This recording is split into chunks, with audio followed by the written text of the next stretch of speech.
చేసినటువంటి కారణం. ఎందుకంటే ఈరోజు గ్రంథాలయం వారి తరఫు నుంచి ఒక మాట కూడా సో గ్రంథాలయం వారు సార్ చూసారంటే అసలు మా పరిస్థితి నా ముందులో సో పరిస్థితి ఎలా ఉంది అనేది ఒక్కసారి విజువలైజేషన్ చేసుకున్నారు. సో ఎక్కడెక్కడైతే ఆపర్చునిటీస్ ఉన్నాయో అటువంటి వాళ్ళందరూ కూడా హెల్ప్ చేద్దాం. సో నాకు అంటే తోచినటువంటి సహాయంతో సో పిల్లల్లో కొంతమంది అదేవిధంగా గ్రామస్తుల్లో సో కొంతమందికి వెలుగులు ఇద్దామనేటువంటి ఒకే ఒక ఉద్దేశంతో సో ఈ రోజు గ్రామంలో ఎటువంటి పరిస్థితులు ఉంటే వాళ్ళకు ఎటువంటి నీడ్స్ అవసరం, సో విద్య ద్వారానే అది అవసరం అనేటువంటి ఆలోచించి సో ఇక్కడ మనకు సపోర్ట్ చేస్తున్నటువంటి అదేవిధంగా మన పోలీస్ సతీష్ సార్ ఆధ్వర్యంలో సో ఇక్కడ గ్రంథాలయంలో సో ఏర్పాటు చేస్తున్నటువంటి వారి తరఫు నుంచి సో సారి కూడా ఒక చిన్న సత్కారం అనేటువంటిది వాళ్ళు చేయదలుచుకున్నారు. సో వాళ్ళని అందరూ కూడా స్వాగతం.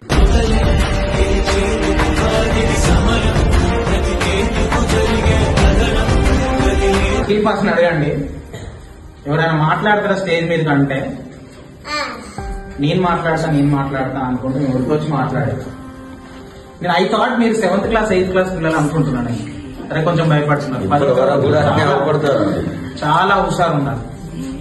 ఒక్క రీజన్ నన్ను ఒక ఇంటర్వ్యూలోకి అడిగారు, మీరు ఇంత దూరం ఎట్లా వచ్చిరండి అంత మారులో ప్రాంతం అంటే నాకు చాలా హుషారు ఉంటుండే, లోపల యాక్టివ్ ఉంటుండే. నేను పోయి పార్టిసిపేట్ చేసి నేను పాల్గొంటా. నాకు ఒక ఈవెంట్ ఏదైనా ఉంటే పాల్గొంటా. నేను గెలుస్తున్నా గెలవడం పక్కన చాలా సార్లు గెలవను.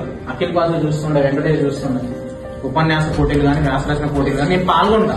గెలుస్తున్నా గెలవడం పక్కన. సో మీరు కూడా ప్రతి దాంట్లో పాల్గొనాల్సిన అవసరం ఉన్నది. అని మీరు చాలా ఇంపార్టెంట్ స్టేజ్లో ఉన్నారు. 10th క్లాస్ తర్వాత ఎంత తొందరగా వీలైతే అంత తొందరగా మీరు ఈ ఏరియాను వదిలిపెట్టి పట్టణాలలో పోవాలి.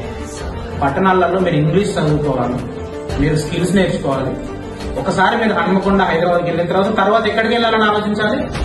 అమెరికాకు, లండన్ కి, ఆస్ట్రేలియాకు మీరు పోవాలని ఆలోచించాలి. మీరు పోగలుగుతారు.